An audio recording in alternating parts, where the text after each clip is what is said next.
आज ट्राई करते हैं कि टॉपिक कंप्लीट हो जाए हमारा। चलिए ठीक है, शुरू करते हैं। हेलो एवरीवन, सभी को फिर से गुड इवनिंग।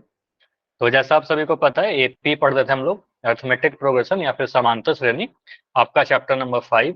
और इसमें कह सकते हैं कि इस पूरे चैप्टर का सबसे इंपॉर्टेंट टॉपिक पढ़ रहे थे, एपी के एन पदों का योग यानी फर्स्ट एन टर्म्स का सम क्या होता है। इसमें टोटल 2 फॉर्मूला हमने कवर किया है। पहला तो जनरल फॉर्मूला है हमारे पास एस एन, मतलब एन पदों का योग का formula n/2 2a plus n minus 1b। ठीक है, ये हमारा जनरल फॉर्मूला है। ए का वैल्यू प्रथम पद है और डी हमारा सारवंतर है। इसके अलावा अगर हमारे पास किसी एपी का अंतिम पद पता हो, आपको लास्ट टर्म पता है, इन दैट केस आप एन पदों का योग निकालने के लिए सेकंड वाला फॉर्मूला यूज करते हो, S N equal to n/2 first term plus last term, पहला पद और लास्ट टर्म को जोड़कर n/2 से गुना कर देते हैं। ठीक है, ये 2 फॉर्मूला है। तो इसमें काफी वेरियस टाइप वाइज टाइप हम लोग पढ़ते जा रहे हैं। तो लास्ट क्लास में जो टाइप पढ़ा था उसी पे बेस्ड एक मैं रिकॉल क्वेश्चन दे रहा हूँ। ठीक है, इन्हीं में से कोई एक फॉर्मूला यूज होगा, आप खुद डिसाइड कीजिएगा। क्वेश्चन करवा रखा है इसलिए रिकॉल क्वेश्चन है, खुद से ट्राई करिए। खुद से ट्राई करोगे, कुछ सीखोगे, हो पाएगा चाहे नहीं हो पाएगा, ट्राई करने की कोशिश करना। ठीक है, सॉल्व करने की। उसके बाद मैं सॉल्व करूंगा इसको, पहले खुद से आंसर करने का ट्राई करो। बोला गया प्रथम 40 धन पूर्णांकों का योग ज्ञात करिए अगर 7 से, जो 7 से डिविजिबल है, 7 से विभाज्य है। 7 से विभाज्य बोले या फिर एक लैंग्वेज और बोला था इसमें कि 7 का गुणज। ठीक है, दोनों ही चीजें सेम होती है। तो दोनों ही टाइप के क्वेश्चन आपको करवाया था लास्ट क्लास में। चलो इसको सॉल्व करिए पहले आप। तो 40 धन पूर्णांकों का सम यानी योग ज्ञात करना है। नंबर कितने हमारे पास? 40। योग बताना है। कैसे नंबर चाहिए? जो 7 से डिविजिबल है, 7 से भाज्य है। तो 7 से जो नंबर डिवाइड होंगे, पहले 40 पॉजिटिव, वो एपी में जाएंगे। तो आप पहला नंबर लिखिए, दूसरा नंबर लिखिए, तीसरा नंबर लिखिए, डॉट डॉट लगाकर 40वां नंबर लिखिए, आखिरी नंबर लिखिए। ठीक है, उसके बाद ए का वैल्यू, एन का वैल्यू, डी का वैल्यू आपको दिख जाएगा, फॉर्मूला लगाओगे, आंसर आ जाएगा। थोड़ा सा कंसेप्ट है, बाकी कैलकुलेशन है इंपॉर्टेंट। और इसलिए आपको हर बार बोला गया है कि आप जो भी क्लास में पढ़ा रहा हो ना, उसको आप घर पर खुद से जरूर करिए। सेम क्वेश्चन एग्जाम में यही होगा, बस डेटा बदल करके आपको दे दिया जाएगा। चलो अभी तक 5 बच्चों ने कर दिया है, 5 में 4 सही है।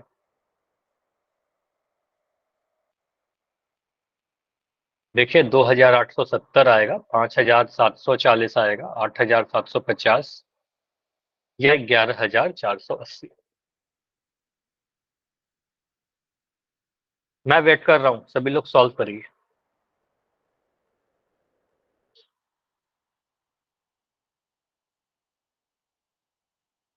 हर चीज देखना है। प्रथम 40 धन पूर्णांक पॉजिटिव इंटीजर, जो 7 से डिविजिबल है, जो 7 से डिवाइड हो जाएंगे, मतलब 7 का गुणज होगा। पहला गुणज, दूसरा गुणज, तीसरा गुणज, फिर 40वां गुणज। सोचिए, मैं बातों बातों में बहुत सारा हिंट दे रहा हूँ आपको। ठीक है, तो आप उसको सोचिए क्या मैं बोल रहा हूँ और उसके अकॉर्डिंग आप वर्क करिए। अभी तक 10 बच्चों ने दिया आंसर, 10 में 8 सही। क्लास में 21 बच्चे, मतलब आधे बच्चों का आ गया है। 11 आंसर आ चुका है। हाँ, अच्छी बात है कि आप लोग टाइम लेकर सॉल्व कर रहे हो और सही कर रहे हो। ठीक है, डेफिनेटली ये क्वेश्चन आपके एग्जाम में आएगा, थोड़ा टाइम देना चाहिए आपको। सर कितने बच्चे का सही है? 14 बच्चों का आंसर है, 14 में 11 सही है, 3 गलत। ठीक है, और 2 ही ऑप्शन सिलेक्ट कर रहे हो, मतलब 2 ही ऑप्शन है जो आप लोग चुन रहे हो, बाकी 2 ऑप्शन तो बिल्कुल किसी का भी आंसर नहीं है। चलिए 14 बच्चों का आंसर आ चुके हैं, बाकी लोग करिए। 6 बच्चे और हो क्लास में, 6 या 7। ठीक है, अभी रुकेंगे लास्ट 30 सेकंड, 30 सेकंड और। अब आपको पता है क्या करना है। 30 सेकंड में आंसर कीजिए, या फिर आप अगर लगता है कि टाइम ज्यादा चाहिए तो बताइएगा। 25। बस स्किप मत करना, बिल्कुल स्किप नहीं करना है, छोड़ना नहीं है, क्योंकि पोल रिपोर्ट में फिर आपका परसेंटेज डाउन चला जाएगा। Last 20 seconds. ठीक है, अभी बहुत सारे बच्चों का आंसर आया है।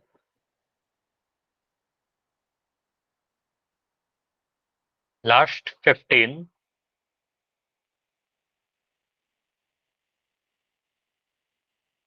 10, लास्ट 10 सेकेंड, अभी एंड होगा पोल। 5 सेकेंड और। 5,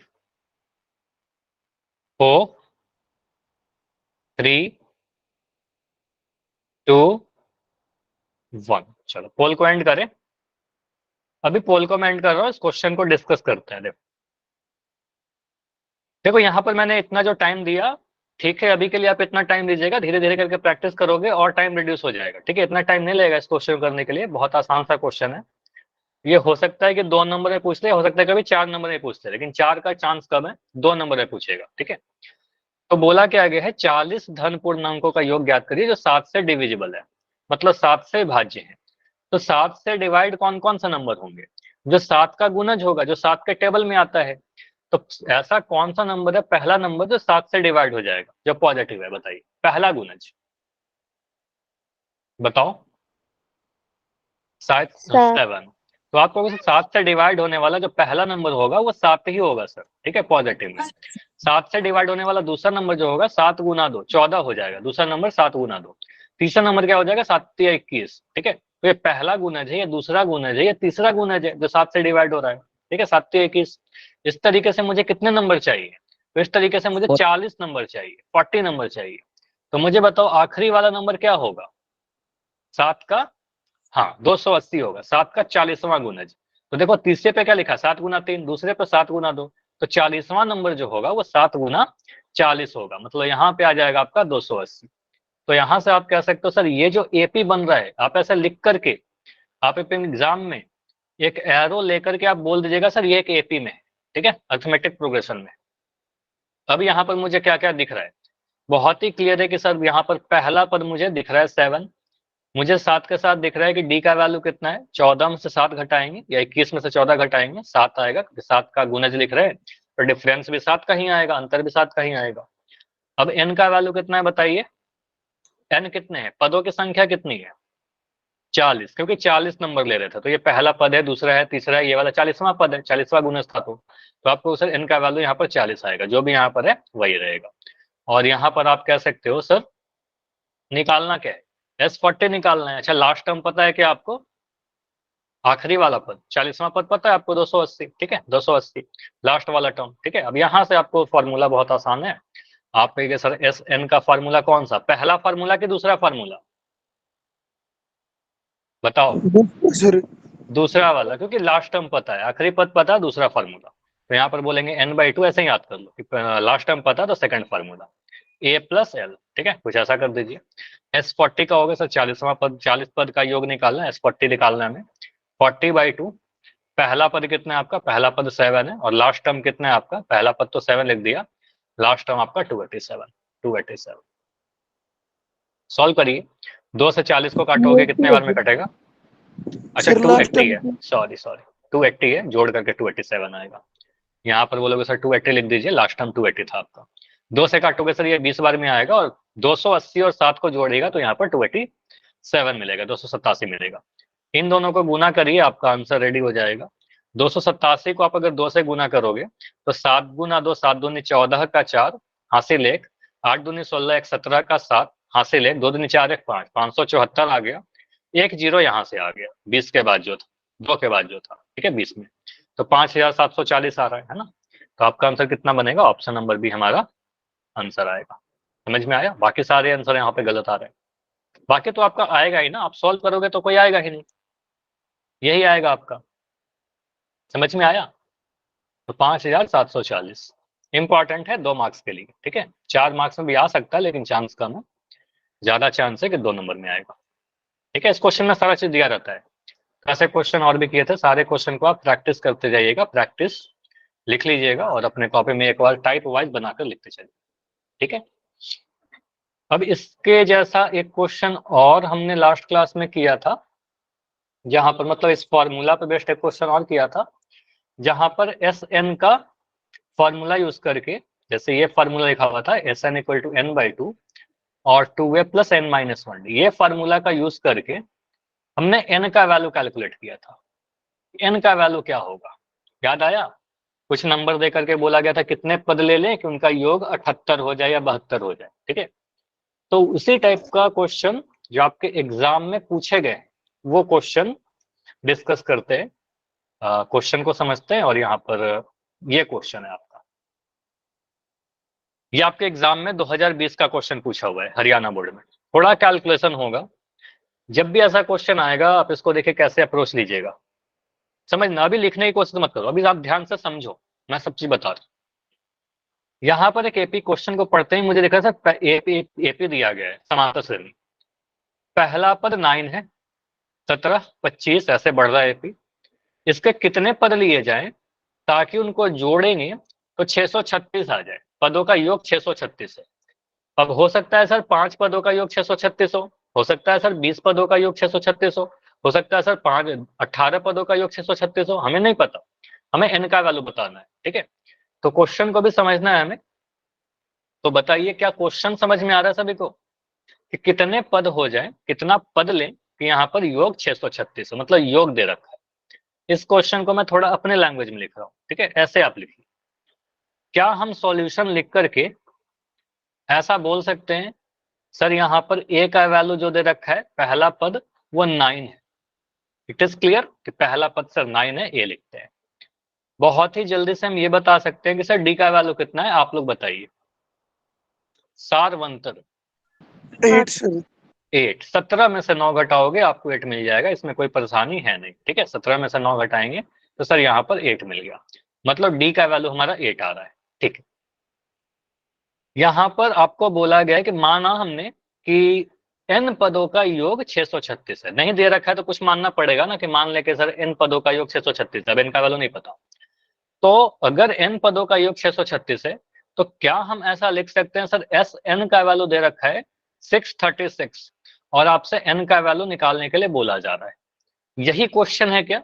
मैंने क्वेश्चन को लिख दिया, क्वेश्चन को लिख दिया ना। यहाँ पर देखिए a का वैल्यू 9 है, ए का वैल्यू आपका 9 है, डी का वैल्यू आपका 8 है, एस एन मतलब योग आपका 636 है और एन का वैल्यू हमें बताना है कि एन का वैल्यू क्या होगा। सिंपल। अब आप देखिए कि सर फॉर्मूला किसका मुझे पता है, लास्ट टर्म तो मुझे पता नहीं है, तो फॉर्मूला किसका पता है? ए का तो कोई फॉर्मूला होता नहीं है, डी का कोई फॉर्मूला होता नहीं है, एस एन दे रखा है, इसका एक फॉर्मूला है हमारे पास। ठीक है, एस एन का फॉर्मूला याद है क्या किसी को? याद तो सभी को होना चाहिए, बताओ क्या फॉर्मूला है? एस एन बराबर N upon two A plus N minus एक इंटू डी। ठीक है, तो यहाँ बोलोगे sir 2a plus N minus one D लगाया, देखो पहला वाला फॉर्मूला लगा रहे हैं क्योंकि मुझे लास्ट टर्म पता ही नहीं। जब भी लास्ट टर्म नहीं पता रहेगा तब यही लगाएंगे, लास्ट टर्म अगर पता रहेगा तभी सेकंड लगाइएगा। ठीक है, तो यहाँ से आप बोलोगे सर एस एन बराबर N by two A plus N minus one D, जिसका जिसका वैल्यू पता है। अच्छा चलो इस फॉर्म में मत लिखिए, आप अगर लिख लियो तो इसको हटा दीजिए, ऐसे मत लिखो, इससे बेटर मैं और तरीका बता रहा हूँ। ऐसे आप लिख दो, जो दे रखा है ना जिसका फॉर्मूला आपको पता है उसको लिखिए।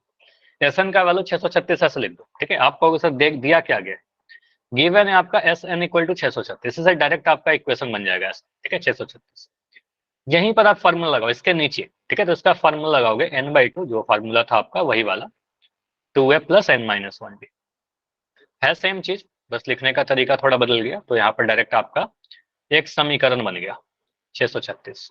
ठीक है, N by two A plus N minus one, जिसका जिसका वैल्यू पता है उसका वैल्यू डालते जाएंगे। तो मुझे पता है कि सर यहाँ पर n का वैल्यू तो दिया नहीं रखा, n का वैल्यू तो बताना है, n बाई टू लिख दिया।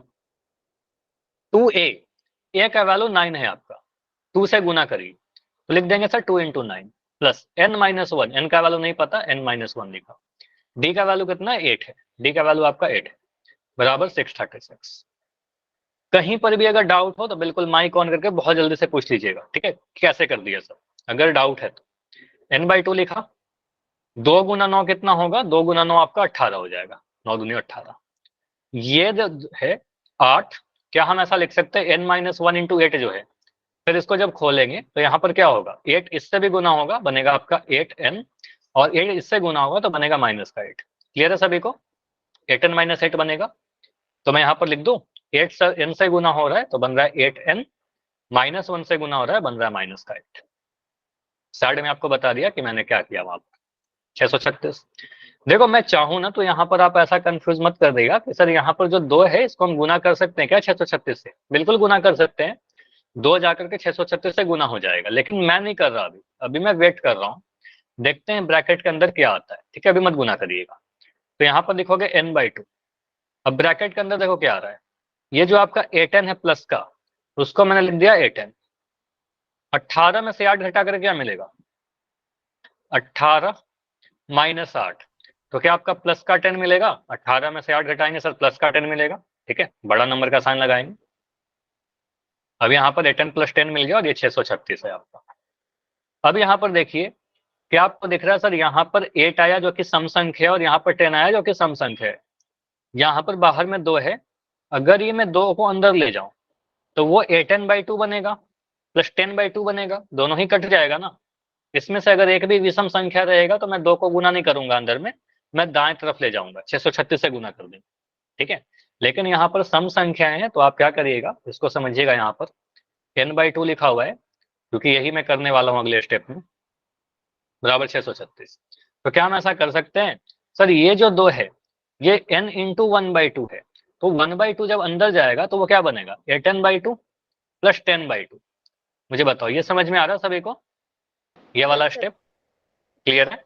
तो 2 जो है नीचे में वो जाकर अंदर डिवाइड हो गया, ठीक है, तो यहाँ से आप क्या बोलोगे, डायरेक्ट आप लिख सकते हो, इतना स्टेप लिखने की कोई नीड नहीं है। तो यहाँ से बोलेंगे सर 2 जब डिवाइड होगा 8n/2 तो यहाँ पर आ जाएगा 4n, प्लस यहाँ पर आ गया 5, ठीक है, इक्वल टू 636, ठीक है। और फाइनली एक इक्वेशन बन गया आपका द्विघात समीकरण जो हम वेट कर रहे थे, ठीक है। तो n जब गुना होगा 4n से तो बन जाएगा 4n², n जब 5 से गुना होगा बन जाएगा 5n इज इक्वल टू 636। यहां तक पहले बताओ अगर सभी को क्लियर है, उसके बाद ही आगे बढ़ेंगे। इतना क्लियर, सभी लोग चैट में y या n लिख के बताइए, अगर डाउट है तो माइक ऑन करके पूछ लो डायरेक्ट। चलो ठीक है, तो अभी तक क्या किया है, ऐसे जब भी n बराबर 12, बहुत बढ़िया, समझो यहाँ पर मेरी बात, अगर कोई भी क्वेश्चन आपका ऐसा आता है ना जहां पर योग देकर आपके n का वैल्यू पूछ रहा है, क्या बोल रहा हूँ, योग दिया हो और n का वैल्यू निकालना है, तो हमेशा द्विघात समीकरण बनेगा और मध्य पद विभाजन विधि का यूज करके उसको सॉल्व करेंगे, ठीक है, हमेशा ऐसा होगा। अब इस वाले इक्वेशन को आप लीजिए, इक्वेशन आपका क्या बनेगा, 4n² प्लस का 5n, वो 636 जो दाएं तरफ है उसको मैं बाएं तरफ लेकर जा रहा हूं तो माइनस का बन जाएगा, तो माइनस का 636 इज इक्वल टू 0, ठीक है। अब मिडिल टर्म स्प्लिटिंग करेंगे, ठीक है, मध्य पद विभाजन। अब यहाँ पर के स्टेप्स मैं सॉल्व कर रहा हूँ, आपको कहाँ पढ़ाया है, चैप्टर 2 में पढ़ाया है, चैप्टर 4 में पढ़ाया है, 2 जगह पर पढ़ाया गया है, ठीक है।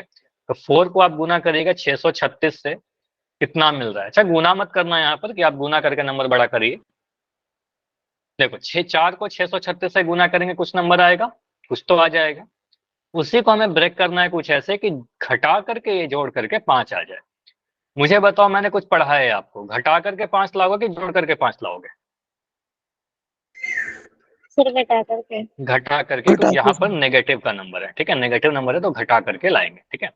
तो आप इस तरीके से सोचिए, मैं इसको गुना भी नहीं कर रहा, ऐसा सोचो ना, घटा करके 5 लाना है, मतलब 2 बड़े बड़े नंबर होंगे ना, दोनों नंबर के बीच का अंतर 5 होगा, यहाँ पर तो अंतर बहुत ज्यादा दिख रहा है कि अंतर सर बहुत ज्यादा है, 636 और 4 का 632 का अंतर है, तो हमें 4 को थोड़ा बड़ा करना पड़ेगा। आप ऐसे सोचिए, आप 636 को आप ब्रेक करो, 636 को ब्रेक करेंगे तो क्या बनेगा, देखो क्योंकि एग्जाम में आएगा तो मैं भी ऐसे ही सोचूंगा, 636 को हम ऐसा लिख सकते हैं क्या, सर इसको 4 से अगर हम डिवाइड कर दें तो 4 गुना कितना बनेगा, सर 4 एक कम 4, 4 पंजे 20 और 4 नवा 36, ऐसा बनेगा, 4 इंटू 159, 636, है ना। अब अभी काम नहीं चल रहा है, इसको आप 4 लिखिए, इसको सर 3 से डिवाइड कर देते हैं, 3 से डिवाइड करें कितना मिलेगा, 3 पंजे 15, 3 3 9, तो 636 को मैंने लिखा 4 गुना 3 गुना 53। इस तरीके से वाई मत लिखो, देखो इससे क्या होता है, बाकी बच्चों को स्थिति नहीं दिखती है, सिकंदर बरार के नाम से बच्चे, ठीक है। तो यहां से क्या आएगा आपका, फिर 4 गुना, ये जो 636 आपका लिख रखा है, इस 636 को आप ब्रेक किया आपने तो मिला आपका 4 गुना 3 गुना 53। अब यहां से देखिए ये सभी नंबर्स, इन सभी को हम गुना कर दे तो क्या मिलेगा, 4 चौके 16, 16 3 48। क्या मुझे लिखा था 48 और 53 को भी गुना करके यही नंबर मिल रहा है, 4 गुना 636, है ना। और 48 गुना 53 करने पर 4 गुना 636 मिलेगा। 53 में से हाँ कर सकते हैं, अभाज्य गुणनखंड भी निकाल सकते हैं। अभाज्य गुणनखंड करेंगे तो बहुत छोटे छोटे नंबर आएंगे, पेयरिंग करना पड़ेगा, है ना, इसलिए मैं अभाज्य गुणनखंड नहीं कर रहा, मैं डायरेक्ट इस तरीके से कर रहा हूँ, ठीक है। छोटे छोटे नंबर आएंगे, अभाज्य गुणनखंड से आप कंफर्टेबल बिल्कुल करोगे, सही आएगा, ठीक है। तो यहां से हम ऐसा कर सकते हैं सर, 4n स्क्वायर, 5n को क्या लिखिएगा, 5n को लिख सकते हो sir 53n minus 48n minus 636 is equal to 0। यहां से क्या फायदा हुआ सर, बीच वाला टर्म जो 5n था वो ब्रेक हो गया 53n माइनस 48n। 53 और 48 को गुना करने पर वही नंबर मिलता है जो 4 को 636 से गुना करने पर मिल रहा है, क्योंकि इसी को तो लिखा है इतना। समझ में आया सभी को ये चीज जो मैंने किया? Yes sir. तो इस तरीके से आप सोच सकते हो, आसान होगा आपके लिए। अब यहां पर से आप कॉमन निकालने के लिए सोचिएगा, पहले दो टर्म में से कॉमन निकालेंगे तो क्या निकालेंगे, पहले दो टर्म में से आप n कॉमन निकालोगे, n कॉमन निकालोगे, ब्रैकेट के अंदर क्या बचेगा, 4n बचा यहाँ पर, प्लस n यहाँ से कॉमन निकाला तो 53 बच गया, 4n प्लस 53। दोनों ही नेगेटिव है तो माइनस का साइन निकालेंगे। 48 और 636 में क्या कॉमन आएगा, देखिए 48 और 636 में कुछ कॉमन निकालना है। 636 है आपका 4 गुना 3 गुना 53, ठीक है। यहाँ पर देखो आप 48 क्या है आपका, 48 है 12 गुना 4, ठीक है। तो 12 यहाँ भी दिख रहा है मुझे, और 4 गुना 3 भी तो 12 होता है। आप इसको बोल सकते हो सर 12 गुना 53 है 636, और यहाँ 48 में 12 गुना 4 है, तो 12 दोनों जगह कॉमन है ना, उसके अलावा कुछ कॉमन दिखेगा, 53 एक तो प्राइम नंबर है, उसमें तो कुछ कॉमन आएगा नहीं। तो 12 गुना 53 और 12 गुना 4 में 12 कॉमन है, ठीक है। तो यहाँ से आप कह सकते हो सर 12 कॉमन हो जाएगा इन दोनों टर्म में से, तो माइनस का 12 कॉमन दिया, तो 12 चौके 48, 4n, माइनस का साइन चेंज होकर के प्लस हो जाएगा, और 12 गुना 53 636 होता है। कैसे पता चला, यहाँ पर देखो सारा चीज तो लिख रखा है, 12 गुना 53 आपका 636 होता है, 12 कॉमन लिया तो आपका 53 बच जाएगा, 53 बच जाएगा, ठीक है। तो यहाँ पर आपका बचेगा 53, ब्रैकेट सेम ही आएंगे ऐसे भी, यहाँ पर आ गया 53 इक्वल टू 0।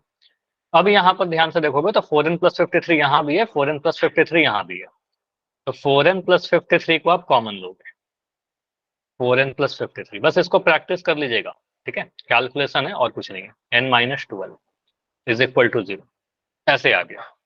अब यहाँ से दो फैक्टर आ गए, दोनों फैक्टर दोनों गुणनखंडों को बारी बारी से 0 के बराबर करिएगा, तो यहाँ से मिलेगा sir 4n plus 53 is equal to 0, या फिर n minus 12 is equal to 0।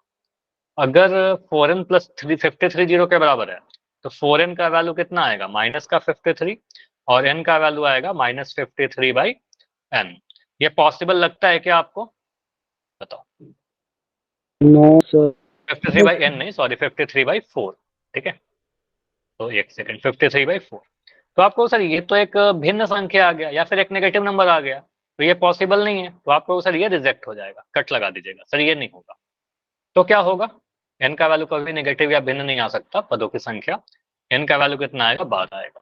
तो आप सीधे बोलोगे सर n का वैल्यू 12 आएगा, 12 पदों को अगर जोड़िएगा तो योग 636 आएगा, ठीक है। तो यहाँ पर आपने n निकाला, तो आप फाइनली बोल सकते हो लास्ट में यहाँ n का जो वैल्यू है वो 12, बस इतना लिख दीजिएगा आपका आंसर, ठीक है। कुछ बॉक्स में घेर देना। समझ में आया सभी को, ये पूरे ही पेज पर सॉल्यूशन दिख रहा है। तो इतना आपको सॉल्व करना पड़ेगा, ये कितने नंबर में आएगा बताइए, ये क्वेश्चन अगर आया तो कितने मार्क्स में आएगा, 4। 4 मार्क्स में आएगा ये क्वेश्चन, ठीक है। बस कैलकुलेशन है, मैं भी एक्सेप्ट करता हूँ, हाँ यहाँ पर कैलकुलेशन है, प्रैक्टिस करोगे। मिडिल टर्म स्प्लिटिंग का चैप्टर 4 यूज हो रहा है, चैप्टर 2 यूज हो रहा है, तो मैथमेटिक्स लिंक है, बार बार बोला जाता है आपको, ठीक है। अगला क्वेश्चन करे बिल्कुल ऐसा ही, लेकिन इस बार मैं सॉल्व नहीं करूंगा, अगले बार आपको सॉल्व करना होगा, हालांकि चैट में आंसर देना है, ठीक है।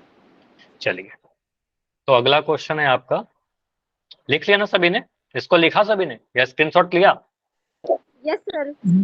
चलो, क्वेश्चन ये है आपका, अभी भी पोल नहीं है, इसके बाद पोल दूंगा, ठीक है, पोल इसके बाद मिलेगा आप। यहां पर क्या बोला गया, एक एपी दिया गया है, इसका फर्स्ट टर्म आपको दिख रहा है, डी दिख रहा है, योग 78 है n पदों का, तो n का वैल्यू क्या है, कितने पद ले लें कि इनका योग 78 है। तो यहाँ पर भी क्या बनेगा, एक क्वाड्रेटिक इक्वेशन, एक द्विघात समीकरण। यहाँ पर ध्यान दीजिएगा, मुझे बता दो, मैं नहीं लिख रहा, मुझे आप लोग बताओ डी का वैल्यू क्या है यहाँ पर, सार्वंतर कितना है? -3। नाइस, बहुत बढ़िया, यहाँ पर 3 मत लीजिएगा, -3 है, ठीक है। तो ये ध्यान दीजिए, ये क्वेश्चन भी इम्पोर्टेंट है, और ये इम्पोर्टेंट एग्जाम में आएगा, इसलिए तो इम्पोर्टेंट है ही। ये इसलिए भी इम्पोर्टेंट है कि इसमें एक नया कंसेप्ट छुपा हुआ है, इस क्वेश्चन के अंदर एक कंसेप्ट है। चलो मैं इसको सॉल्व कर दे रहा हूँ, ठीक है, इसके बाद वाला आप लोग करिएगा, इसमें कुछ इंपॉर्टेंट है, इसको डिस्कशन करते हैं, थोड़ा कैलकुलेशन में हो सकता है आप लोग गलती करोगे, इसलिए मैं सॉल्व कर रहा हूँ, ठीक है। देखो, यहाँ पर इस एपी को देखते ही मुझे दिख रहा है सर हेयर फर्स्ट टर्म जो है आपका 24 है, पहला टर्म का वैल्यू 24 है, जिसको ए से रिप्रेजेंट करते हैं। डी का वैल्यू अभी मैंने पूछा तो आपने बोला सर -3 आएगा, कैसे -3 आया, 21 में से आपने 24 घटाया, छोटा में से आपने बड़ा नंबर घटाया, तो आप बोल रहे सर डी का जो वैल्यू आएगा यहाँ पर -3 आएगा। बिल्कुल सही है, डी का वैल्यू -3 आएगा। आपको दे रखा है सर, मान लें कि अगर n पदों का योग 78 है, तो उनका योग 78 होने का मतलब n पदों का योग आपको दे रखा है, n पदों का योग कितना है 78, और n का वैल्यू पूछा जा रहा है। तो ये याद कर लीजिए, अपने कॉपी में लिख लीजिए, कभी भी n पदों का योग देकर n का वैल्यू पूछेगा तो क्वाड्रेटिक यानी द्विघात समीकरण बनेगा, ठीक है, मिडिल टर्म स्प्लिट करके ही सॉल्व करना होगा, ठीक है, और कोई ऑप्शन नहीं हमारे।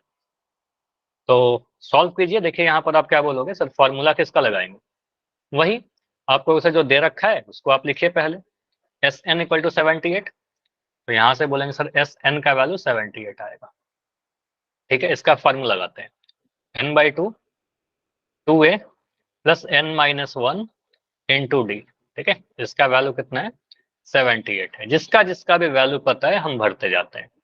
n का वैल्यू मुझे नहीं पता तो मैं n का वैल्यू नहीं डाल सकता, 2a 2 इंटू 24 लिख दिया, a का वैल्यू 24 था, n का वैल्यू नहीं पता, n-1 लिखा, d का वैल्यू सर -3 है, 3 डाल दोगे गलत हो जाएगा बिल्कुल, ठीक है, तो यहाँ पर मुझे -3 रखना है, ठीक है, नेगेटिव है, डिक्रीजिंग है देखो घटते क्रम में, ठीक है, इक्वल टू 78।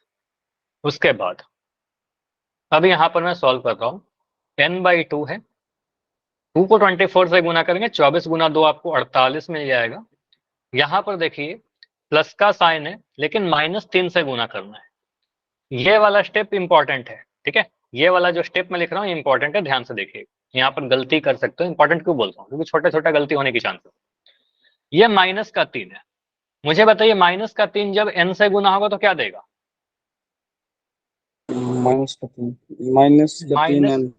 -3n, आगे में प्लस का साइन है तो प्लस माइनस माइनस ही बन जाएगा, यहाँ पर आप बोलो सर -3n आएगा।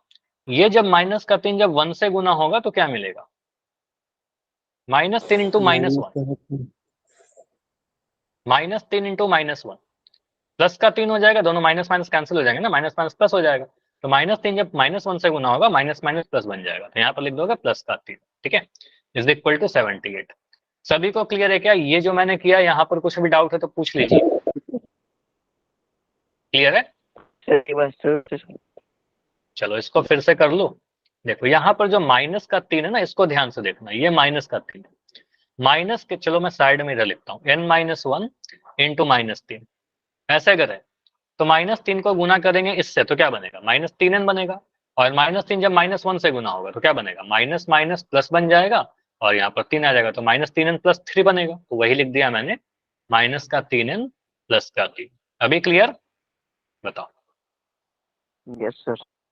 चलो अब मैं यहाँ पर इसको ब्रैकेट के अंदर वाली चीजों को सॉल्व करते हैं, n/2 है, वो वेट कर रहा है, 48 में 3 जोड़ना है, अब 48 में 3 जोड़कर क्या मिलेगा, जोड़िए, 51।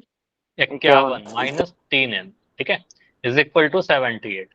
अब मैं आपसे पूछ रहा हूं, यहां पर जो 2 लिखा है नीचे में, इसको हम ब्रैकेट के अंदर ले जाएं? पिछले बार ले गया था, यहां पर नहीं ले जाएंगे। देखो थोड़ा ये सब चीज है, कैलकुलेशन है, ध्यान दीजिएगा। यहां पर आप अगर ले जाओगे तो ये देखिए 51 है ना, 51/2 हो जाएगा और आपको परेशान करेगा वो, ठीक है। 51/2 हो जाएगा, नहीं कटेगा। 3/2 हो जाएगा, क्यों ले जाएं, ठीक है, नहीं ले जाते हैं हम उसको, ठीक है। हम क्या करेंगे, इस 2 को गुना कर देंगे राइट साइड 78 में, क्योंकि डिवीजन में है तो राइट साइड जाएगा, गुना में हो जाएगा, ठीक है। तो 78 के साथ जाकर गुना हो जाएगा। तो यहाँ पर आप सीधे बोलोगे, सर इसको क्या लिखिए, n, यहाँ पर आप लिखिए 51 माइनस 3n, या ब्रैकेट ऐसे लिख दो, इज इक्वल टू 2 इंटू 78। 78 से 2 जाकर के गुना हो जाएगा। मुझे बताओ 51 और 3 में से कुछ कॉमन भी निकल सकता है क्या? 51 और 3n में से 3 कॉमन निकलेगा। देखो यहाँ पर से आप 3 कॉमन निकाल सकते हो, 17 तो 51 होता है और 3 यहाँ भी है, तो 3 यहाँ भी एक फैक्टर है, गुणनखंड है, और 51 में भी 3 गुना 17 छुपा हुआ है। तो यहाँ से आप अगर 3 को कॉमन निकालिएगा तो ये बन जाएगा 3n, यहाँ बचेगा सर 51 क्या है, 17 गुना 3, 3 कॉमन ले लिया तो आपका 17 बचेगा। ऐसा मत सोचिएगा, आप सीधे बोलिएगा 17 तो 51 होता है तो 17 बचेगा, माइनस 3 कॉमन ले लिया तो आपका n बचा, ठीक है, इक्वल टू 2 इंटू 78। क्लियर? अब आप पूछ सकते हो मुझसे, सर आपने 2 इंटू 78 को गुना करके क्यों नहीं लिखा? मुझे पता है कि जो 3 मैं उधर कॉमन निकाल रहा हूं वो 78 को काट देगा। समझ में आ रहा है?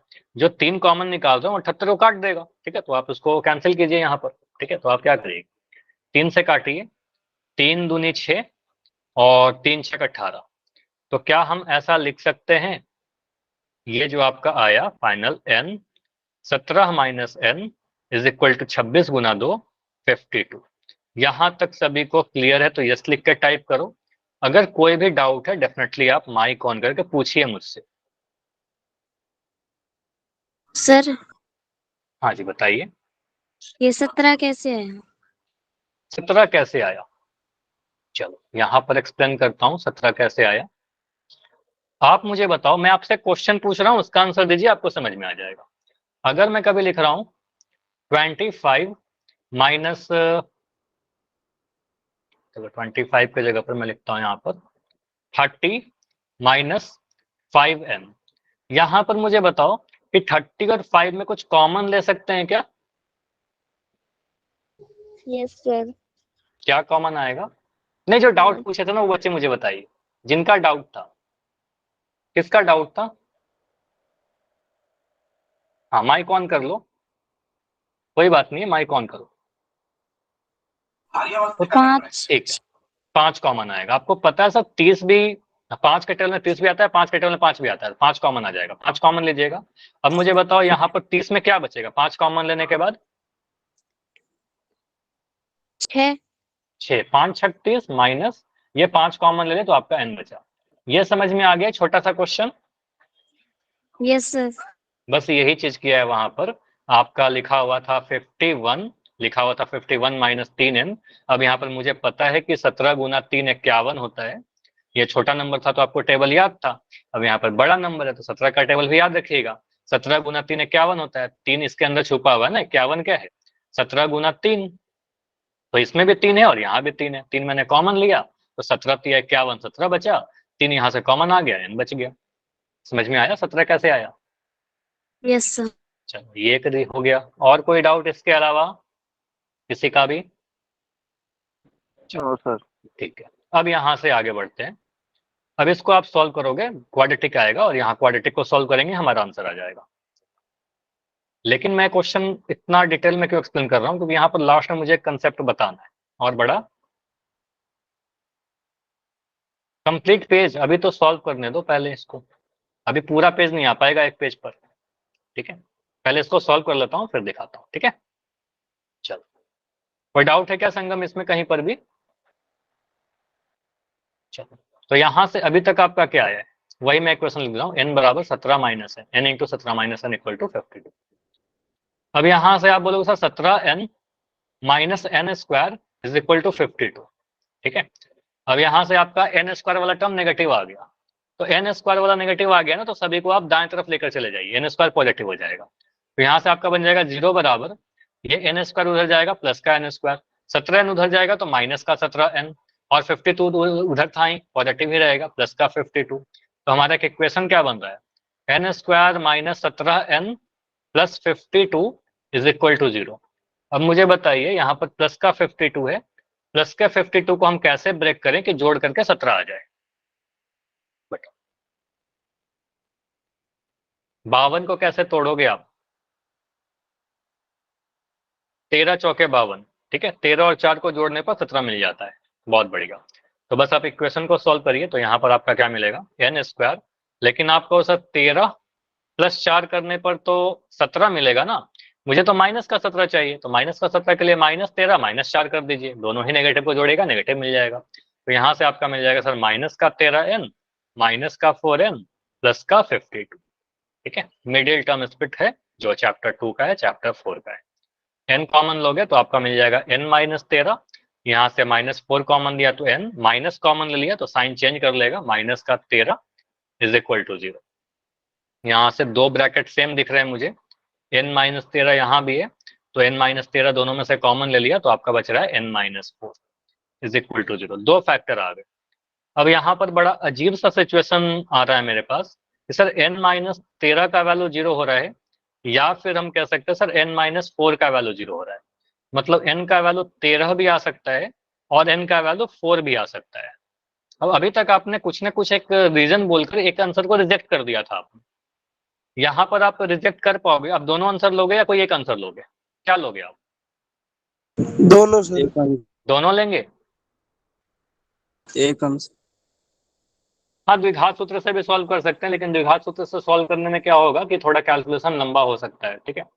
बी स्क्वायर माइनस 4ac/2 है, थोड़ा कैलकुलेटिव हो सकता है, ठीक है। 636 था अगले क्वेश्चन में, उसमें थोड़ा परेशानी हो सकती है, ठीक है। बेटर है कि मिडिल टर्म स्प्लिट कर लें। हाँ चलो मुझे बताओ, अभी बोला दोनों, तो कोई एपी ऐसा हो सकता है क्या, मुझे बताइए। चलो मैं थोड़ा सा आपको कुछ एपी ऐसा लिख दिया, तो ऐसा हो सकता है क्या कि सर मैं पहला 3 टर्म को जोड़ूं तो भी 20 आ रहा है, और पहला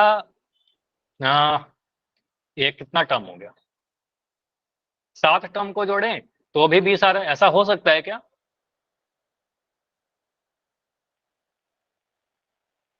पहला 3 टर्म को जोड़ने पर ही 20 आ रहा है और पहला 7 टर्म को जोड़े तो भी 20 आ रहा है, ऐसा हो सकता है, पॉसिबल लगता है क्या आपको? नो सर नहीं। तो फिर यहां पर क्यों हो रहा है ऐसा? देखो मैं जानबूझ के आपको कंफ्यूज कर रहा हूं, आप सोचने की कोशिश कीजिएगा, ठीक है, फिर मैं सारा रीजन बता दूंगा, ठीक है। तो यहाँ पर क्या है, दिख रहा है सर n का वैल्यू 13 भी है और n का वैल्यू 4 भी है।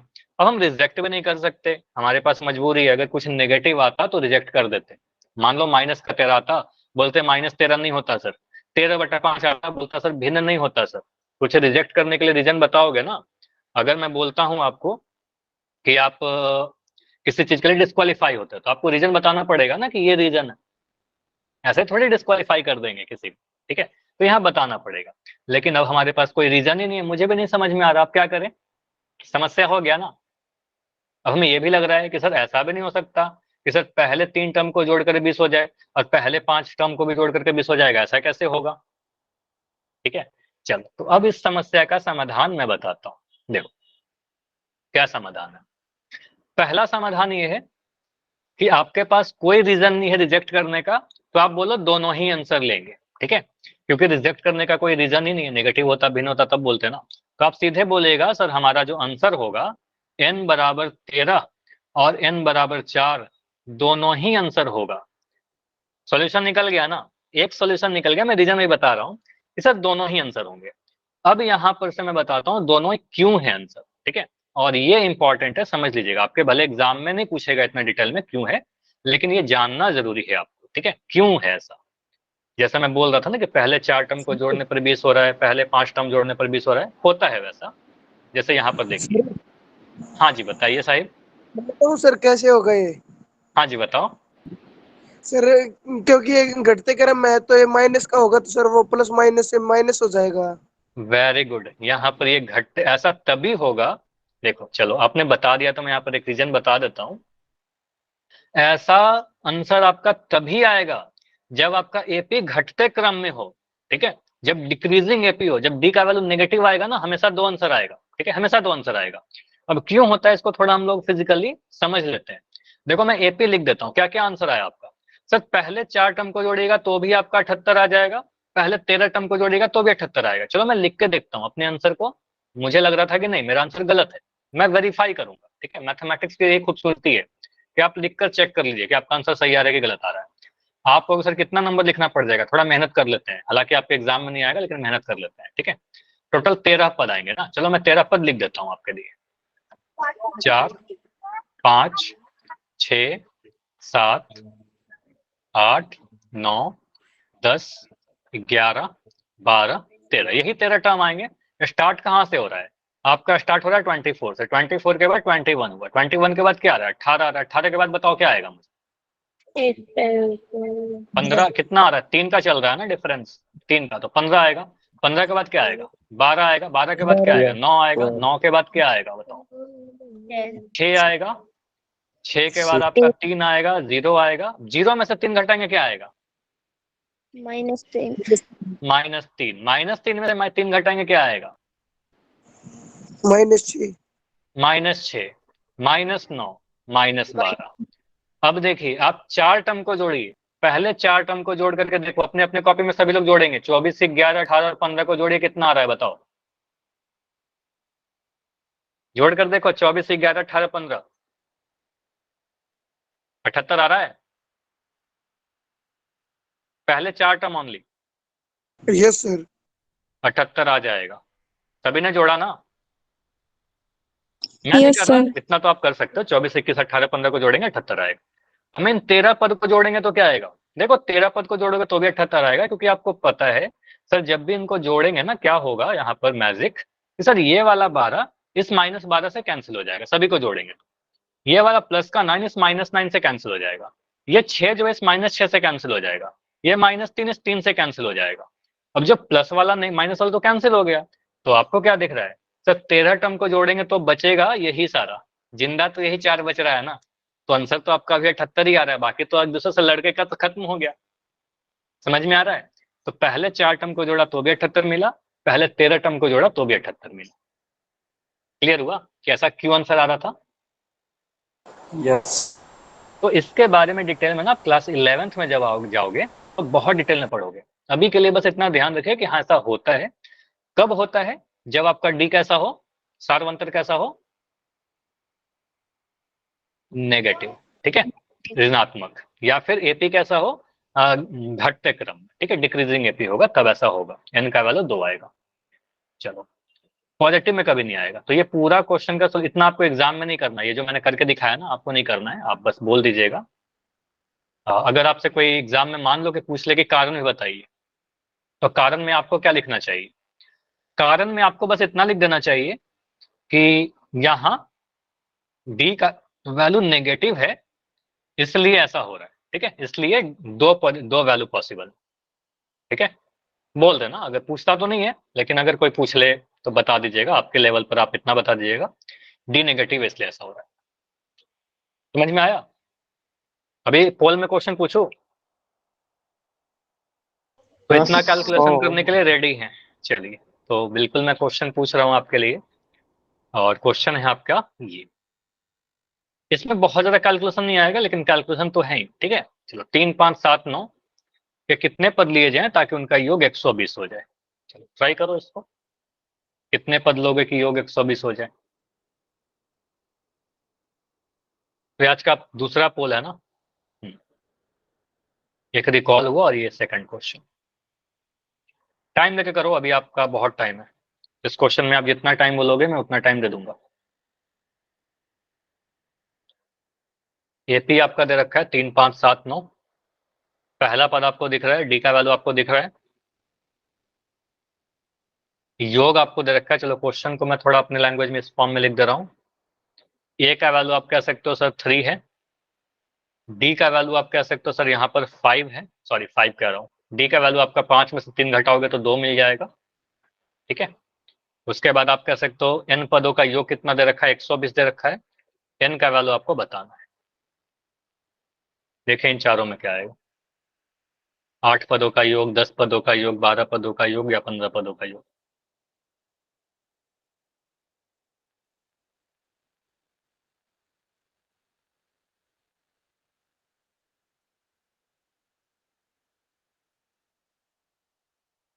एग्जाम में नहीं रहेगा ऑप्शन, यहाँ मुझे पोल पूछना है इसलिए आपको पोल दे रहा हूँ, ऑप्शन दे रहा हूँ। एग्जाम में ऑप्शन नहीं रहेगा इसलिए तुक्का मत लगाइएगा, यहाँ तो आप गेस लगा लोगे, ठीक है। एग्जाम में कहाँ से गेस लगाओगे, ठीक है। तो आपको सॉल्व करना चाहिए, आपका जो आंसर आता है वो करिए। टाइम ले लो, जितना टाइम लेना है ले लो। दिया। ठीक है, तो 3 बच्चों के आंसर आए हैं और बिल्कुल सही आंसर आए। नाइस। ए का वैल्यू 3 है, डी का वैल्यू 2 है, एस एन का वैल्यू 120 है, एन का वैल्यू बताओ।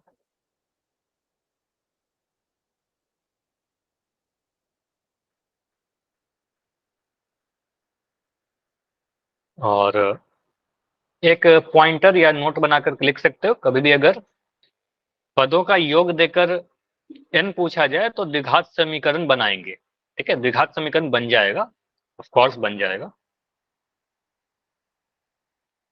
2 वैल्यू आएगा, उसमें से एक वैल्यू रिजेक्ट कर दीजिएगा, एक वैल्यू ले लीजिएगा। अगर डी का वैल्यू पॉजिटिव है तो नेगेटिव वाले में दोनों ही वैल्यू लेते हैं।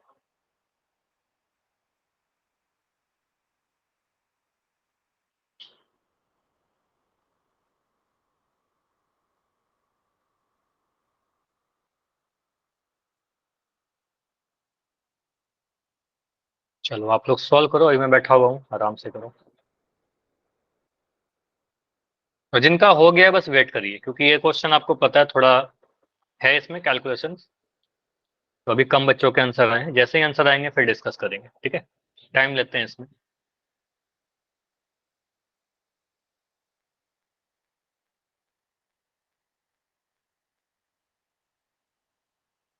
इसके बाद भी इन पदों का योग पे एक टाइप और बचा हुआ है, ठीक है। वो लास्ट टाइप है, अभी तक जितना भी टाइप किया उसके बाद एक टाइप और बचा हुआ है, तो वो लास्ट टाइप करके फिर ये वाला टॉपिक कंप्लीट होगा।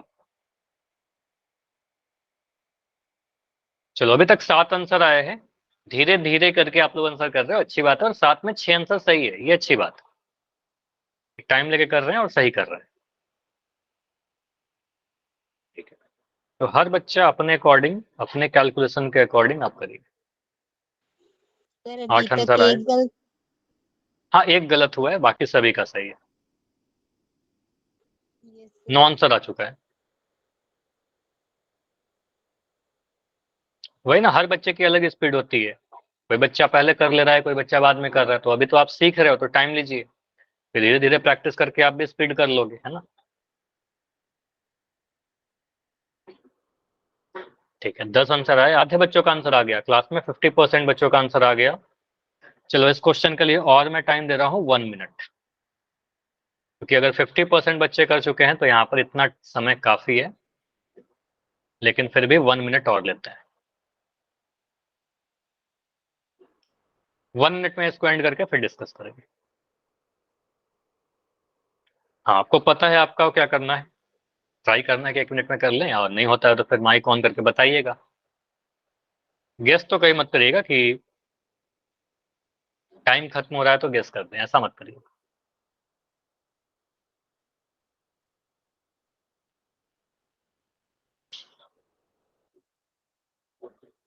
लगभग 30 सेकंड और है, मतलब इस टाइमर के अकॉर्डिंग।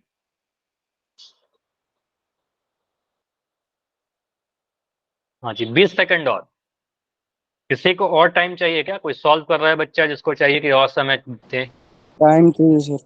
टाइम चाहिए, कितना टाइम दो बताओ, 1 मिनट और बढ़ाओ। Yes sir. चलो तो 1 मिनट और बढ़ाया गया है, बस वेट कर लो बाकी बच्चे, ठीक है। टॉपिक इंपॉर्टेंट है, क्योंकि सभी का आंसर आना चाहिए।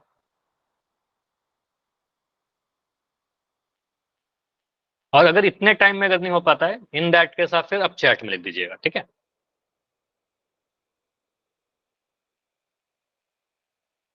सर 4 बच्चों का गलत है ना? अभी तक 4 बच्चों का गलत है, बाकी सभी का सही है।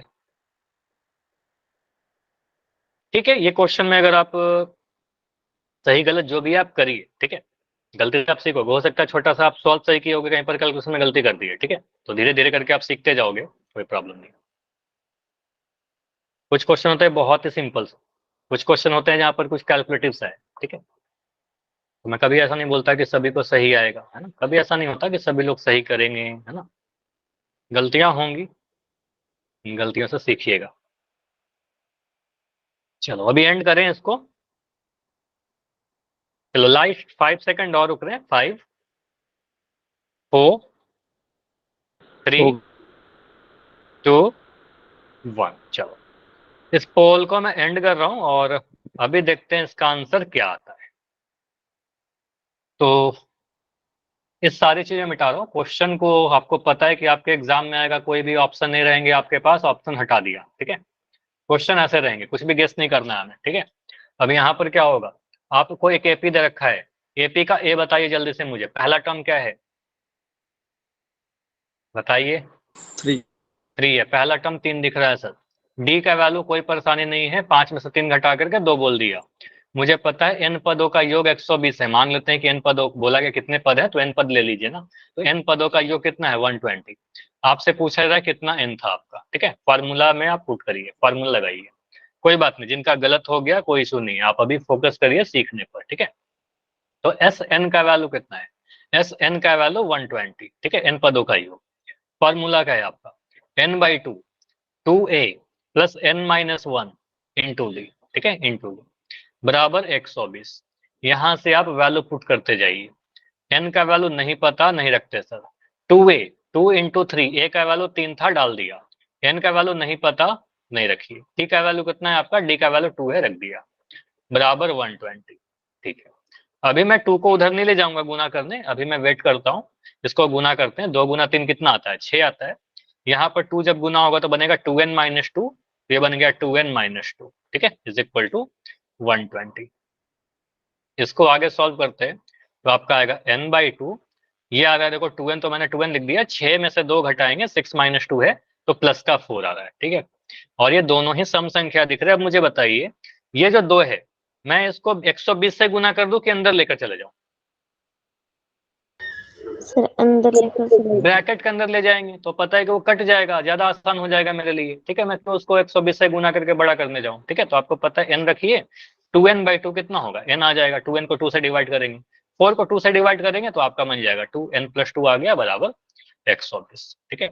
अब वो वाले इक्वेशन को लीजिए इधर इस साइड, यहाँ से आपका आ जाएगा एन स्क्वायर प्लस का 2n माइनस का 120 इक्वल टू 0, माइनस का 100, चलो इसको लिख देता हूँ ऐसे, बराबर 120, ठीक है।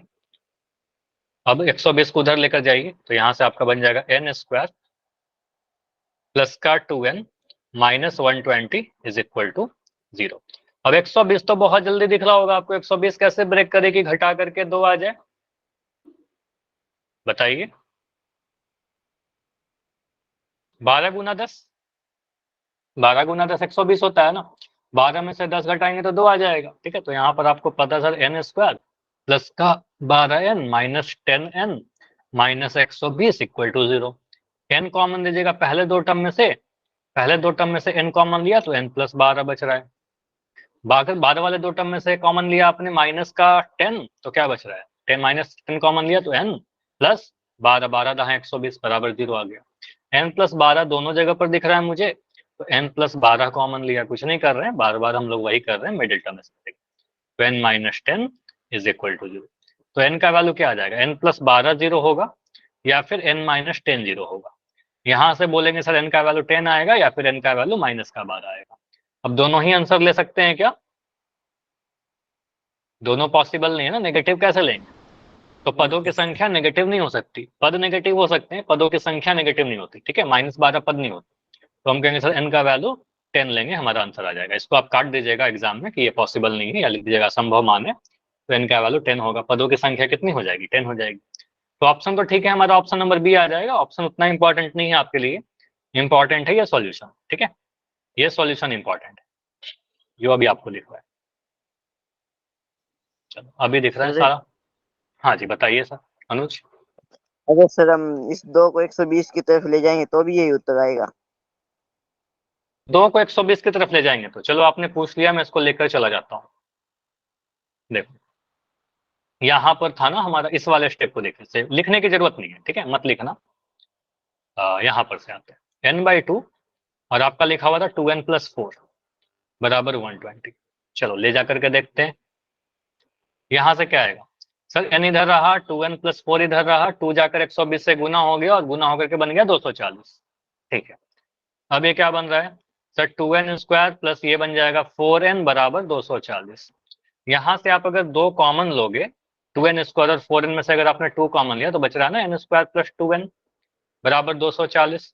और ये 2 इधर गुना में है, वो इधर आ जाएगा भाग में, तो n² प्लस 2n बराबर 240/2, ये कितना आ गया 120। तो इक्वेशन तो वही बन गया ना घुमा फिरा करके, देख रहे हो अनुज। तो हम Yes, वहीं sir. पर पहुंच गए, ठीक है पहुंच वहीं गए, n² प्लस 2n बराबर 120 पर ही आ गए, ठीक है। चलो तो आपने सही क्वेश्चन पूछा था, तो ऐसे करेंगे, चाहे आपको देखो अगर आप सही करोगे ना मैथमेटिक्स में, आंसर आपका सही आएगा। Okay sir, good night.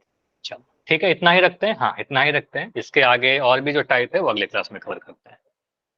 चलिए अभी आप कॉपी दिखा सकते हो, सभी लोग कैमरा ऑन करके अपना कॉपी दिखाइए किस तरीके से आपने नोट्स बनाया। और कोई डाउट है तो पहले डाउट भी पूछ सकते हो कहीं पर भी।